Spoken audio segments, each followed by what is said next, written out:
নমস্কার বন্ধুরা, তোমাদের সবাইকে স্বাগত জানিয়ে রাখি আমাদের চ্যানেল এডুকেশন বাংলার পক্ষ থেকে। আজকে তোমাদের জন্য একটা বিশেষ বিষয় WBH মাধ্যমিক মক টেস্ট পেপার 2021-এর ভৌত বিজ্ঞানের পেজ সলিউশন আজকে আমরা করব।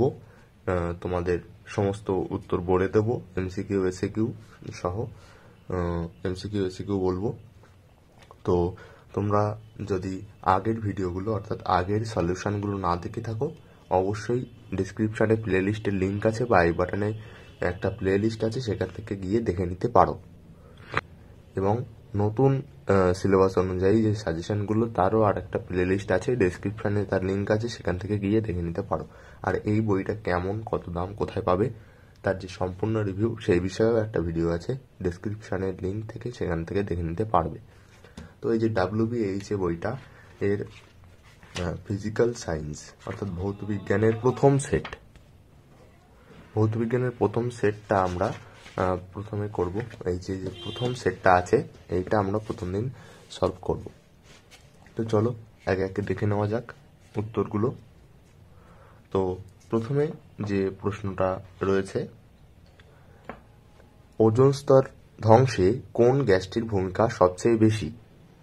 এখানে অপশন রয়েছে A CO2, B CO, C CFC নাকি D CH4। এর সঠিক উত্তর হবে সি দাগ CFC। কারণ এখানে দেখো CO2 CO প্রত্যেকেই ওজোন স্তর ধ্বংসে দায়ী, কিন্তু সর্বাধিক যেটা দায়ী সেটা হচ্ছে CFC। এরপর স্থির উষ্ণতায় গ্যাসের চাপ বনাম আয়তন অর্থাৎ P ভার্সেস V লেখচিত্রটি হলো এ দাগের এইটা, অর্থাৎ যে সরলরৈখিক নাকি অর্ধ পরাবৃত্ত বা অর্ধপরাবৃত্ত। তো এইটা হচ্ছে সঠিক উত্তর, বি দাগ, এটা বইতে আছে। এরপর কোনো গ্যাসের বাষ্প ঘনত্ব 20 হলে 80 গ্রাম গ্যাসের মোল সংখ্যা কত? এক্ষেত্রে একটা সূত্র রয়েছে, N সমান W/M। ঠিক আছে, এখানে আমাদের ওয়েটটা বলা আছে, 80 গ্রাম, এবং এখানে ডি দেওয়া আছে 20। এক্ষেত্রে এমটা বের করলেই কিন্তু এনটা বের করা যাবে, অর্থাৎ আমাদের এখানে চেয়েছে মোল সংখ্যা, তো মোল সংখ্যা কিন্তু এখান থেকে বের করা যাবে। এন এর যে মানটা হবে সেটাই হচ্ছে মোল সংখ্যা। তো ডি থেকে প্রথমে এম বের করতে হবে, তার জন্য আরেকটি সূত্র আছে, এম সমান সমান 2D। তো এম সমান 2D, ডি এর মানটা বসালে 2 × 20, তাহলে 40। এম এর মানটা কত হলো? 40। এবার এই সূত্রে আমরা এই যে 80 আর এই 40 এটা বসিয়ে দেবো। তো এন সমান আমরা দেখেছিলাম W/M, W এখান থেকে 80 আর এখান থেকে এম বেরিয়েছে 40, তার মানে এন সমান হবে 2, অর্থাৎ মোল সংখ্যা হবে 2। সঠিক উত্তর হবে 2। এখান থেকে দেখে নাও 2 কত দাগে আছে, 2 একের দাগে আছে, 2 হবে সঠিক উত্তর। এরপর বায়ু থেকে স্বচ্ছ তরলে আলোর লম্ব আপতনের জন্য প্রতিসরণ কোণের মান হয়। স্বচ্ছ তরলে আলোর লম্ব আপতনে প্রতিসরণ কোণের মান হয়, অর্থাৎ লম্ব আপতনে কিন্তু প্রতিসরণ কোণের মান 4-এর সি যেটা আছে সেইটা হবে 0 ডিগ্রি। এইটা একটু ভুলে গেল, এইটা হবে 4-এর সি 0 ডিগ্রি। এটা তো আমরা করেছি, 4-এর সি হবে। ঠিক আছে, এরপর একটি সমান্তরাল কাচফলকের মধ্য দিয়ে আলোকরশ্মির প্রতিসরণ হলে মোট চ্যুতি হয়। সমান্তরাল কাচফলকের মধ্য দিয়ে আলোকরশ্মির প্রতিসরণে কোনো চ্যুতি হয় না। তো এখান থেকে 0 ডিগ্রি, 45 ডিগ্রি, 60 ডিগ্রি নাকি 90 ডিগ্রি, যেহেতু চ্যুতি হয় না তাই এটা হবে এ দাগ 0 ডিগ্রি। এরপর 1-6 হ্রস্ব দৃষ্টি বা মায়োপিয়া যুক্ত চোখের ত্রুটি দূর করতে চশমায় ব্যবহৃত হয় উত্তল লেন্স, অবতল লেন্স, উভুত্তল লেন্স নাকি সবকটি? 1-6 সঠিক উত্তর মায়োপিয়া বা হ্রস্ব দৃষ্টি। এটা মনে রাখবে, মায়োপিয়া বা হ্রস্ব দৃষ্টি, এটা অবতল লেন্স ব্যবহৃত হয়। এরপর একটি তড়িৎ ক্ষেত্রের কোনো বিন্দুতে অসীম থেকে কিউ আধান আনতে ডাব্লিউ পরিমাণ কার্য করলে ওই বিন্দুর বিভব হবে বিভব। আমরা জানি ভি সমান সমান ডাব্লিউ সমান সমান ভি কিউ, ডাব্লিউ সমান ভি কিউ। এখান থেকে দেখো ডাব্লিউ সমান ভি কিউ। এইবার এখান থেকে আমাদের বলা হয়েছে প্লাস কিউ আধান আনতে অসীম থেকে প্লাস কিউ আধান আনতে ডাব্লু পরিমাণ কার্য করতে হয়। এই যে বিভবটা এইটা কত হবে, অর্থাৎ এখান থেকে আমাদের ভি এর মানটা বের করলে হয়ে যাবে। তো ভি সমান সমান এখান থেকে কি লেখা যায়, ডাব্লু বাই কিউ। তো দেখো এখানে অপশনের মধ্যে ডাব্লু বাই কিউ আছে কিনা, দেখো প্রথমটায় আছে ডাব্লু, তারপর বি দেখ ডাব্লু বাই কিউ, তারপর কিউ বাই ডাব্লু, তারপরে রয়েছে ডাব্লু ইন্টু কিউ। তো এখান থেকে বি দাগ সঠিক উত্তর, ডাব্লু বাই কিউ। এরপর চিত্রে প্রদত্ত এ ও বি বিন্দুর তুল্যরোধ বের করো। তো ওটা তুল্যরোধ বের করতে গেলে আগে দেখতে হবে যে এইটা কোন সমবায়ে যুক্ত আছে। ঠিক আছে, এটা দেখো সমান্তরাল সমবায়ে যুক্ত আছে। ঠিক আছে, প্রত্যেকটা কিন্তু সমান্তরাল সমবায়ে যুক্ত আছে। তো সমান্তরাল সমবায়ের ক্ষেত্রে যে সূত্র সেটা হচ্ছে 1/r। তো এখানে যেহেতু আর দেওয়া আছে সেই জন্য আমরা টোটাল যে তুল্যরোধ সেটাকে R1 ধরে নেব। তো সূত্র হচ্ছে 1/R1 ইজ ইকুয়াল টু তিনটের যোগফল। তো তিনটে কিভাবে যোগ করতে হবে, 1/, তোমরা তিনটে অনন্যকের যোগফল। এবার প্রথমটা আছে আর, তাহলে এখানে বসবে 1/r, তারপরটা আছে 2r, তাহলে এখানে বসবে 1/2r, আর তারপরটাও আবার আছে আর, তাহলে এটাও বসবে 1/r। এবার এইটাকে তোমরা লসাগু করলে এটা হবে 2r, 2r এখানে বসবে লসাগু, তারপর এখান থেকে 2 প্লাস 1 প্লাস 2 সমান 5/2r। এটা কিন্তু অ্যান্সার নয়, এটা 1/5/2r, যেটা এটা কিন্তু অ্যান্সার নয়, এটা বেরিয়েছে 1/r1। আমরা r1টা টোটাল রোধ ধরেছিলাম, তাহলে r1টা বের করতে হবে। তাহলে 1/r1 যদি 5/2r হয়, তাহলে r1 সমান আমরা কি লিখতে পারি, r1 সমান লিখতে পারি 2/5r। এইটা হচ্ছে অ্যান্সার। ওকে, তো এখান থেকে দেখতে হবে কোথায় রয়েছে এই অ্যান্সারটা। প্রথমটা আছে 5/2r, 3/5r, তারপর 2/5r, তারপর 5/3r। তা আমরা বের করলাম 2/5r। তো এইটা হবে সঠিক উত্তর, 2/5r। এরপর 12 ভোল্ট বিভব পার্থক্যে 2 কুলম চার্জ পাঠালে কৃতকার্য হয়। আমরা এক্ষুনি একটা সূত্র দেখো এখানে লিখেছিলাম, ডাব্লু সমান সমান ভি কিউ, অর্থাৎ এই যে কৃতকার্য সমান বিভব পার্থক্য ইন্টু কিউ, তার মানে চার্জ। তো এখান থেকে আবার এইটা লিখি, এই সূত্রটাতে দিয়েই এই অঙ্কটা হবে। তো এখানে বলা হয়েছে 12 ভোল্ট বিভব পার্থক্যে 2 কুলম চার্জ। তাহলে বিভব পার্থক্য এখানে ভি সমান সমান 12 ভোল্ট আর কিউ সমান সমান 12 কুলম। তো এখান থেকে এইটা এখানে বসিয়ে দিলে হবে 12, না এখানে বলা হয়েছে কিউ সমান 2 কুলম, 12 ইন্টু 2 সমান 24। তো 24 আর এর একক হচ্ছে জুল। যেহেতু এটা দেখো এখানে উত্তর আছে 6, 12, 24 নাকি 1/6 জুল। সঠিক উত্তর তাহলে সি দাগ 24 জুল। এরপর একা সিলিকন বলা হয় যে মৌলটিকে, তা হলো জার্মেনিয়াম, সিলিকন, গ্যালিয়াম নাকি বোরন। একা অ্যালুমিনিয়াম বলা হয় গ্যালিয়ামকে এবং একা সিলিকন বলা হয় জার্মেনিয়ামকে। এরপর প্রদত্ত কোন সমযোজী যৌগটি জলে দ্রবীভূত হয় না, চিনি, গ্লুকোজ, অ্যামোনিয়া নাকি কার্বন ডাই সালফাইড। চিনি জলে দ্রবীভূত হয়, গ্লুকোজ হয়, অ্যামোনিয়াও হয়, একমাত্র কার্বন ডাই সালফাইড এটা জলে দ্রবীভূত হয় না। এরপর কোনটি মৃদু তড়িৎ বিশ্লেষ্য পদার্থ, NaOH, KNO3, NH4OH নাকি NaCl। মৃদু আছে এখান থেকে NH4OH, 12 সিদাক। এরপর 1/13 ক্ষার ধাতুগুলি যে ব্লকের মৌল সেটি হলো, ক্ষার ধাতুগুলো একেবারে পর্যায় সারণীর প্রথমে থাকে। তো প্রথমে পর্যায় সারণীতে এস ব্লক থাকে। তো এখান থেকে দেখো D block, P block, S block নাকি এ ব্লক। তাহলে ক্ষার ধাতুগুলি আমরা বলেই দিয়েছি প্রথমে একদম এস ব্লক থাকে, আর ক্ষার ধাতুগুলো প্রথমে থাকে, তাহলে একেবারে বাঁ দিকে, তো সেটা হচ্ছে এস ব্লক। এনি এর মতো ইলেকট্রন বিন্যাস যুক্ত আয়ন হলো, প্রথমে আমরা এনি এর ইলেকট্রন বিন্যাসটা দেখে নিই। এনি হচ্ছে 10, ঠিক আছে, এনি 10। তো এর ইলেকট্রন বিন্যাস হবে 2, 8, এর 10টা ইলেকট্রন রয়েছে, তো ইলেকট্রন বিন্যাস হবে 2 এবং তারপরের কক্ষে 8। তো এখান থেকে প্রথমে যেটা রয়েছে ক্যালসিয়াম, তো ক্যালসিয়ামের 20, আর ক্যালসিয়াম 2+, ক্যালসিয়াম যদি দুটো ছাড়ে তাহলে 20 থেকে 2 বিয়োগ 18টা, এটাও হচ্ছে না।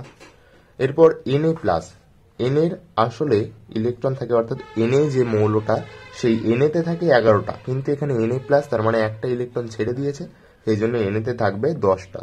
তো এরা কিন্তু ইলেকট্রন বিন্যাস 2 এবং 8। তাহলে বেরিয়ে গেল বি দাগ সঠিক উত্তর, এনএ প্লাস হচ্ছে সঠিক উত্তর।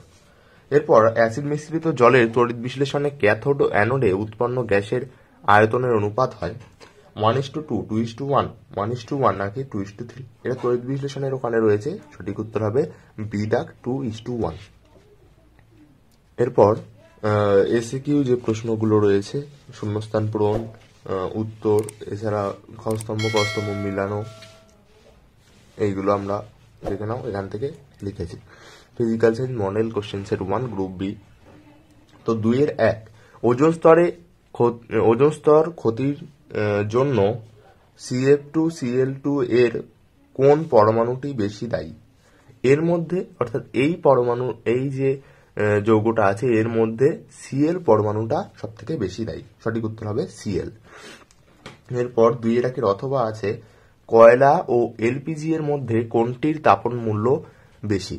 কয়লা ও এলপিজি এর মধ্যে তাপন মূল্য বেশি এলপিজি এর। এরপর 2-2 কোন গ্যাসকে সুইট গ্যাস বলে? মিথেনকে সুইট গ্যাস বলে, কিন্তু এখান থেকে ভালোভাবে বলতে গেলে কয়লা খনির মিথেনকে সুইট গ্যাস বলে। এরপর পিভি ইকুয়াল টু কে সমীকরণে কে এর মান গ্যাসের ভর ও উষ্ণতার উপর নির্ভরশীল। শূন্যস্থানে একটা বসবে ভর, একটা বসবে উষ্ণতা, এর উপর নির্ভরশীল। এরপর যে প্রশ্নটা রয়েছে, বেলুনে বায়ু ভরলে এর আয়তন ও চাপ উভয়ই বাড়ে, এক্ষেত্রে বয়েলের সূত্র লঙ্ঘিত হয় না। এটা সত্য নাকি মিথ্যা? এটা হবে সত্য। কেন সত্য? বয়েলের সূত্রে বলা হয়েছে ভর যদি স্থির থাকে তখন, ভর এবং উষ্ণতা যদি স্থির থাকে তখন আয়তন যদি, চাপ যদি বাড়ে তবে আয়তন কমবে, এবং চাপ যদি কমে তবে আয়তন বাড়বে। তো এখানে দেখো বলা হয়েছে আয়তন এবং চাপ উভয়ই বাড়ে, তো এক্ষেত্রে কিন্তু বায়ু ভরলে ভরের পরিবর্তন হয়ে যাচ্ছে, সেই জন্য বয়েলের সূত্র লঙ্ঘিত হচ্ছে না। যেহেতু আমরা শর্তগুলো পূরণ করতে পারছি না, তাই বয়েলের সূত্র লঙ্ঘিত হচ্ছে না, এটা সত্য হবে। এরপর 2-5 আলোর প্রতিসরণে অপরিবর্তিত থাকে, আলোর যে আলোর প্রতিসরণে অপরিবর্তিত থাকে সেটা হচ্ছে কম্পাঙ্ক। এরপর অথবা ক্ষীণ দৃষ্টিসম্পন্ন ব্যক্তি কোন ক্ষমতাযুক্ত চশমা ব্যবহার করেন? এখানে কিন্তু বলতে বলা হয়নি কোন ধরনের লেন্স ব্যবহার করেন, এখানে বলতে বলা হয়েছে কোন ক্ষমতাযুক্ত চশমা ব্যবহার করেন। তিনি ধনাত্মক ক্ষমতাযুক্ত চশমা ব্যবহার করেন। এরপর 2-6 গোলীয় দর্পণে বক্রতা ব্যাসার্ধ ও ফোকাস দূরত্বের মধ্যে সম্পর্কটি লেখো। গোলীয় দর্পণে বক্রতা ব্যাসার্ধ ফোকাস দূরত্বের মধ্যে সম্পর্ক হলো বক্রতা ব্যাসার্ধ সমান 2 × ফোকাস দূরত্ব। এরপর 2-7 এক ব্যক্তি একটি বহুতল বাড়ির পূর্ণাঙ্গ প্রতিবিম্ব একটি ছোট দর্পণে দেখতে চান, তিনি কি ধরনের দর্পণ ব্যবহার করবেন? যেহেতু একটি ছোট দর্পণে তিনি পূর্ণাঙ্গ প্রতিবিম্ব দেখতে চান, সেই জন্য তাকে উত্তল দর্পণ ব্যবহার করতে হবে। তারপর 2-8 সমান দৈর্ঘ্যের তামার একটি মোটা ও একটি সরু তারের মধ্যে কোনটি রোধ বেশি? সরু তারের মধ্যে রোধ বেশি, কারণ প্রস্থচ্ছেদ বাড়লে রোধ কম হয়। তো এখানে যেটার প্রস্থচ্ছেদ কম সেটা রোধ বেশি হবে, অর্থাৎ সরু তারের রোধ বেশি। এবার 2-9 তড়িৎচুম্বকীয় আবেশ সংক্রান্ত লেঞ্জের সূত্র কোন ভৌত রাশির সংরক্ষণ সূত্রের ভিন্ন রূপ? কোন ভৌত রাশির সংরক্ষণ সূত্র, অর্থাৎ শক্তির সংরক্ষণ সূত্র। শুধু শক্তি লিখলেই হবে, এখানে লেখা যেতে পারে শক্তির সংরক্ষণ সূত্র। এরপর 2-10 অ্যাম্পিয়ারের সংজ্ঞা দাও।